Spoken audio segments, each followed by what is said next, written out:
Welcome to Central News for Wednesday, 17th of July. I'm Amy Forrest. In today's news, regional councils around the country are urging everyone to investigate unwanted visitors in their backyard. Waikato Regional Council has an active campaign for July's Biosecurity Month after an outbreak of the highly invasive aquatic pest plant Salvinia in the Waipa district. Biosecurity Officer Darian Embling says a landowner noticed a few plants and then after 6 weeks it had spread to the entire 50 by 20 metre pond. Yeah, well, that was a bit of a good find actually, and that was found just on the edge of Te Awamutu. And it was a guy, a Waipa District Council worker, found the plant, and he did all the right things. He noticed a change in the pond. He checked the pond 6 weeks earlier, not a sign. Then he goes back and the pond is chocker with the stuff. And so he did the right thing. He worked out what it was. He rang us and sort of said, hey, we think we've got this. We went out and checked it, and sure enough, it was a pond full. So the pond's about 50 metres by about 20 metres wide, and it's just full. So yeah, that was quite a good find. The kiwifruit grafting season is about to begin, but while it brings the promise of new vines to replace those lost to disease, it is not without risk of reintroducing PSA-V. With plant material posing one of the biggest risks of spreading the vine-killing disease, growers are urged to ensure any nurseries supplying stock are registered with Kiwifruit Vine Health, as the organisation tests budwood used for grafting new kiwifruit varieties. KVH CEO Barry O'Neill says 85 samples from budwood suppliers have been tested so far, with only one positive result from an asymptomatic budwood, one which shows no symptoms of the disease. Māori have signalled their intention to seek ownership of the Mount Recreation Reserve at the base of Moao from Tauranga City Council. The 5.5 hectare slice of land along the base from the Mount Surf Club to Adams Avenue, including the holiday park and hot pools, is currently owned by Tauranga City Council. It was left out of the agreement to transfer ownership of the Moao Historic Reserve to Tauranga's Moana's 3 iwi in 2008. Nai Tukarangi Hapu representatives at the Tauranga City Council Tangata Whenua Committee informal forum held on the Waikari Marae today say the council's ownership is the reason why the reserve was left out of treaty settlement negotiations. Josh Gere and Rere Alice say the interest is in only the title ownership, and say public access and the commercial operations of the holiday park and the hot pools will continue uninterrupted. Now for our region's weather. Hamilton, your Thursday brings cloudy periods with a high of 15 and a low of 4. And Tauranga, the sun will be out for you tomorrow. You have a high of 16 and a low of 7. Just ahead, On the Move with Eyesight.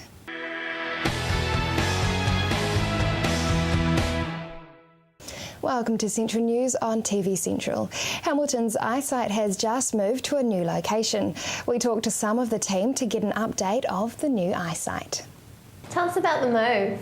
So we were based in another office in Garden Place, and that lease was coming to an end. So we really needed to look for a new site which had a central location, high visibility, the opportunity for cars to see us when they drove past, and a larger office to be able to cater for the increase in visitor numbers. What is different about this Eyesight? Being a larger office, it gives us a bigger opportunity to be a really welcoming environment for our visitors that come in, and it really gives us an opportunity to showcase what the city has to offer and sell those to the visitors that come in and see us. How does the new site capture the youth and spirit of the city? If you have a look around the site, you'll see we've introduced a lot of vibrant colours to showcase the energy that we have in the city. We've seen a huge increase in visitor numbers based on the back of the Claudelands Event Centre opening and also Hobbiton just down the road. So we've really been able to incorporate all of that into the new site. How many people come through the Eyesight every year? On average, we get about 60,000. Event days are the largest. I think our largest since I've been here was the All Blacks versus Japan game during the Rugby World Cup, where we saw just under 1,000 in a day. If I had 2 hours free in the city, what do you think I should check out? Definitely the Hamilton Gardens. They have a collection of gardens. A lot of them are themed gardens from around the world, which makes them really unique. So rather than botanical gardens, you can go and really experience different parts of the world. Definitely not to be missed. What about 2 days in the city? There's so much to see and do. Depending on whether you're here on a weekend, then I'd definitely still go to the gardens. On the weekend, there's a Waikato River Explorer, which does a 2-hour cruise along the Waikato River, which is fantastic. Definitely stop in at the Waikato Museum and the Arts Post. As you're walking along Victoria Street, you may see a sculpture of Riff Raff from the Rocky Horror Picture Show. There's the instructions for the time warp dance there. You can do it. It streams live on the internet, so your friends and family can see what you're doing. Make sure you stop in to one of the cafes and have a cup of coffee, enjoy the nightlife and the restaurants. We've got the Hamilton Zoo, you can do an animal encounter. The river walkways offer fantastic cycling and walking tracks, along with our hidden gem in the city, the Hamilton Lake. We've got a 45-minute walk around the lake, there's cafes, fantastic children's playgrounds. Do locals ever come in? Definitely. Every day we have locals come in. We do event ticketing here in the office, so they either come in for that. We also sell travel throughout New Zealand, so if they're just coming to book their intercity bus or an itinerary, we do that as well. And other times they just come in to pick our knowledge about Hamilton. What country is the most common for tourists in Hamilton? We seem to see a huge number of Germans for some reason, but Australia and Europe are definitely the big ones at the moment. What are some of the great responses you hear from tourists after their time in Hamilton? We find that domestic people tend to comment that they underestimated what Hamilton has on offer. They didn't realise that we had so much. Definitely always get really positive remarks about the gardens and the museum, especially as there's so many things in Hamilton to do for free, which is kind of unique for New Zealand, whereas you go to other big cities and you have to pay for everything, whereas most of our major attractions are free. What else is great to check out in the wider region? We are a really great place to base yourself if you're wanting to explore the central North Island. We're an hour and a half to Auckland, hour and a half to Tauranga, hour and a half to Rotorua. But in the wider Waikato region, we've got Hobbiton just down the road, the world famous Waitomo Caves, one of the largest, longest left-hand surf breaks in the world at Raglan. And just outside of Hamilton is New Zealand's only tea plantation at Geelong, where you can go have a tea experience, have a ceremony and enjoy high tea. Why is Hamilton a great city to visit? I just think it's got a bit of everything. It's got the river walkways, we've got free Wi-Fi in the city. Definitely you can download the Hamilton app, which will tell you all the great places to see and do in Hamilton. And like us on Facebook, Hamilton NZ, and you can see on there all the events that are coming up in the near future. What tips do you have for those visiting Hamilton? If you're here on the weekends, definitely hit the markets. So we've got Saturday morning at Frankton Markets, then Saturday night we've got night markets, Sunday morning we've got the growers and farmers market. So there's definitely something there for everyone. We've got Milk and Honey, which is a little hidden cafe in the city. Sit up the top, you've got a great view over the city to enjoy your coffee with. Casabella Lane is just a little funky kind of shopping street. Some of the more independent retailers rather than your mainstream ones, and it's got a really beautiful fountain in the middle for a photo. And of course, definitely come in and see us here at the iSight and we'll give you some ideas of what else you can do. What about entertainment? So we've got a wide variety of theatres in the city, and especially now with Claudelands Event Centre being on stream, we're getting some really large-scale events down into Hamilton. So in the iSight here, you can purchase tickets that are sold through Ticketek and through Dash Tickets. So most of the events that come to the city, we can help you out with tickets for those. Then you've got your nightlife and your bars and entertainment down the south end of Victoria Street and Hood Street. There really is something for everyone, from your fine dining restaurants to gastropubs to your family-friendly kind of restaurants. So definitely you can check all those out. Then a lot of the restaurants turn into bars as the night goes on, so if you're wanting to party the night away, then there's definitely things to see and do in Hamilton. There's a free city centre bus that travels around the central city, so if you do park at one end of the city, you can always get down to the other. And there are night rider buses to help you get out to the wider suburbs of Hamilton, so if you are staying a little bit further out of town, then you can jump on one of those and get home safely. Contact the Hamilton iSight Visitor Information Centre on 0800 Hamilton. Just ahead, the insatiable moon.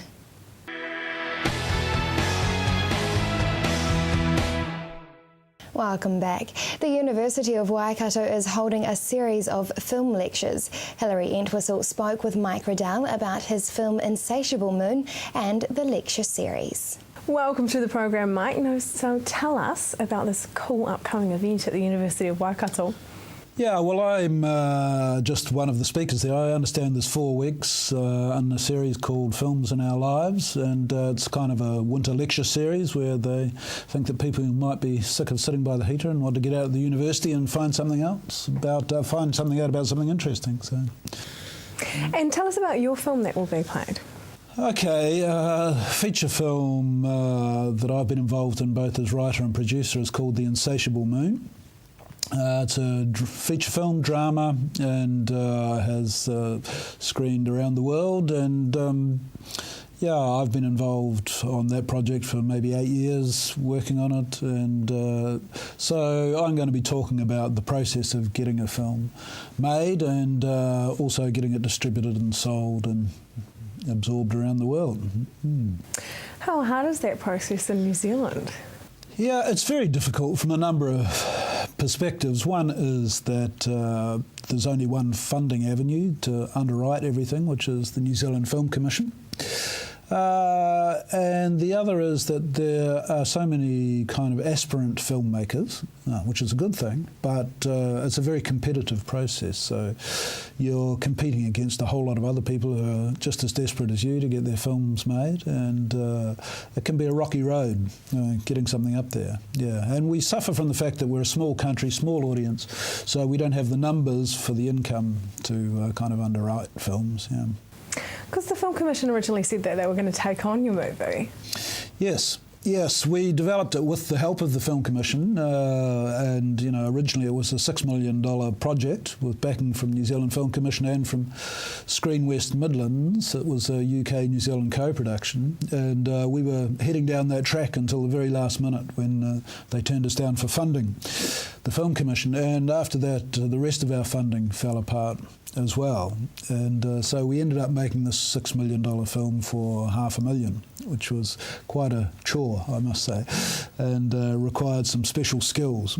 Our Scottish director, who had been supportive of us for 3 years, dropped out because he didn't think we had the money to make the film, and at the very last minute my wife, Rosemary, who's a district court judge but has a background in theatre and directing, stepped into the role and had to direct her first feature film. So it was a learning experience for everybody. Because it actually done very well, so obviously it was a good learning experience for everyone. Yes, it was, and everybody in the cast and crew got on famously well and had a great time making the film. We had very experienced heads of department and people who knew what they were doing, plus a lot of trainees who were working on the film as well.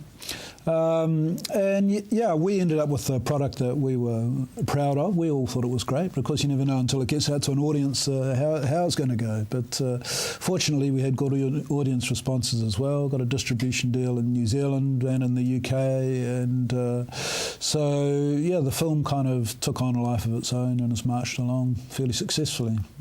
It won a few awards. What were those awards? Yeah, we got Best Foreign Film at Moondance Festival, which is an American international film festival, and we also picked up Best Male Lead Actor for the New Zealand Film Awards and Best Supporting Lead Actor. So we were very pleased with that some of the talent was rewarded, because the actors were working for less than optimum rates, but they gave themselves wholeheartedly to the process and believed in the project. So what is Insatiable Moon about? It's the story of a guy by the name of Arthur, who's regarded by most of the world as a psychiatric patient, but believes himself to be the second son of God, and goes around trying to convince everybody else that he is the second son of God. So it's a kind of dramatic comedy. It's a bit of a roller coaster between tragedy and comedy. We investigate the world of people who live in boarding houses, the sort of people who are standing on the side of the road in Ponsonby. It's very much Auckland's Ponsonby film.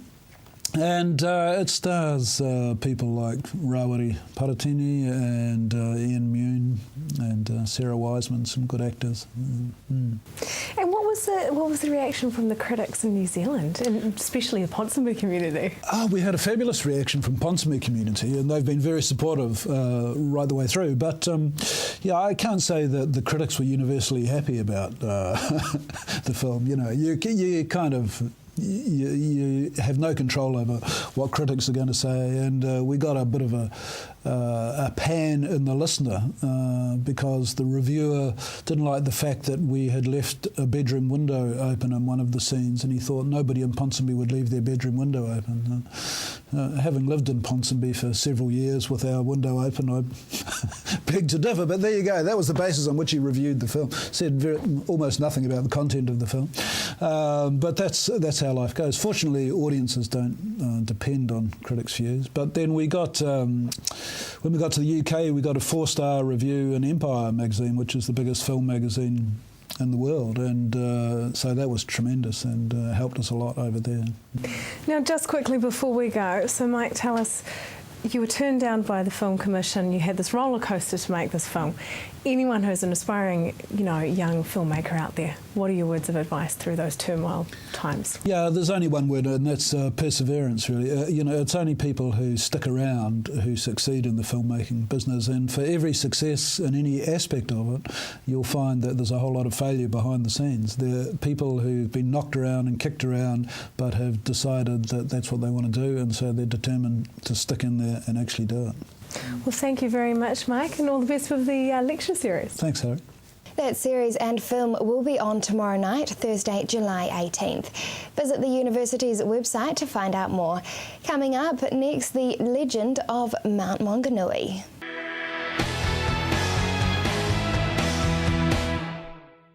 If you have just joined us, you are with Central News on TV Central.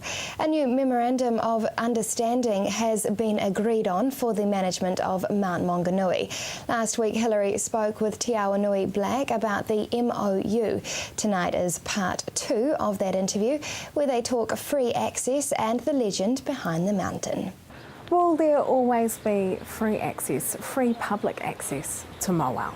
That's one of the agreed arrangements, and that there would be free public access for forever and a day, and that hasn't changed. And the only time really that the mountain is closed was, for instance, when we had the big rains last year, which caused all the erosion and the slips for safety reasons and for other special occasions. But by and large, the public have free access now, and that's what's envisaged for the future too. And speaking of erosion, what will be done about the erosion? The plans afoot at the moment are doing things like reforestation on the mountain. So there's a planting program to eventually, I guess, cover most of the mountain and to stem that, those slips and erosion and so on and so forth. So there's a fair bit going on, and yeah, there's quite a lot of work going on. So are we potentially looking at no farm animals on the mount? Potentially, yes. Potentially, and I know from the part of the trustees, of the owners of the mountain, that that's certainly something that we'd like to see eventually. That the mountain is free from rodents, free from all other introduced animals and so forth, and hopefully birdsong is returned. So can you tell us that beautiful love story of Mauao? It's the if you like, it's the predecessor of all love stories, from our perspective anyway, and much like the Hine Moatu Tānekai situation, except that in this story, our hero today, who is Mauao, at one time resided in the back hinterland in a place called Hautere, where he was not of such stature that he is now, and his heart had been lost to a beautiful young mountain called Pūwhenua, who stands there to this day. Unfortunately, it was unrequited love, because her desires were with Otane Wainuku, a mountain that is very majestic, had been clothed in the beauty of Tāne, and stood and stands very, very in a very lofty position. And so Mauao, feeling, that there's no way that love would be returned, decided that in those times, all mountains could move once in their lives. And so he called upon the denizen of the forest, the Patu Paerehe, to draw him forth from the depths of the forest, that he might be drowned, that he might, his love assuaged by being immersed in the waters of Kiwa, which they did. And they dragged him and they pulled him and created Tauranga Harbour, one of the rivers called Waimapu, and made his way out here. Now, mountains and Patu Paerehe can only move at night. And as they were just nearing the ocean's edge, the sun began to rise, and the Patu Paerehe had to flee back into the forests, and Mauao became fixed where he is today. And his name, Mauao, means to be fixed by the rays of dawn. Ao being the rays of dawn or light, so to be caught in the light. And where he stands today, and where he may not have had such a position of mana, I suppose, back in Hautere, today he certainly has. He certainly is has a far more elevated position. So what is some of the history and tribal ties of the mountain? Tauranga Moana, one of the names for Tauranga Moana is Te Tauranga Ngāwaka, or the anchorage of the many canoes. And much like Tāmaki Makaurau, Tāmaki of the many, the 100 lovers, Tauranga Moana was very much like that, and still is today. Everybody wants to be here, and everybody wanted to be here in the times of our ancestors as well. So tribal occupation here has been, there are layers and layers, and we descend from all of them. Many battles have been fought here in this area, in this particular area where we are today, and probably the last being back in the times of the musket wars and raids, when the northern tribes and tribes from up in Hauraki and other places attacked the tribes here. So it's been highly contested. This area has been highly contested, but Mauao in particular is rich in history, very rich in history. Every part is named. Most of the rocks around it have names and have similar stories to the story of Mauao, in fact. So wonderful. So all three iwi belong to this maunga? So the Ngāti Ranginui people who descend, we're Ngāti Ranginui and descend from the Takitimu canoe.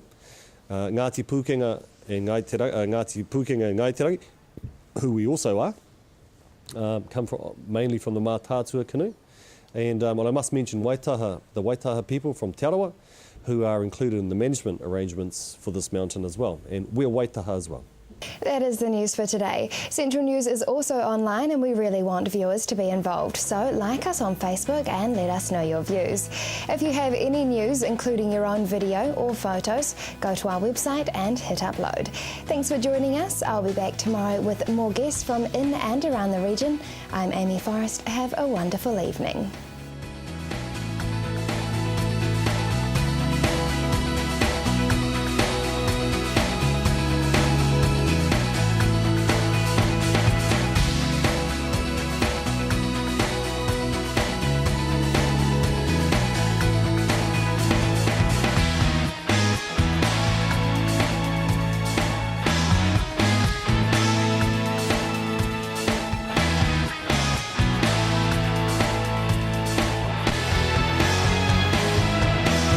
This has been an Alpha Media production, a division of Television Media Group.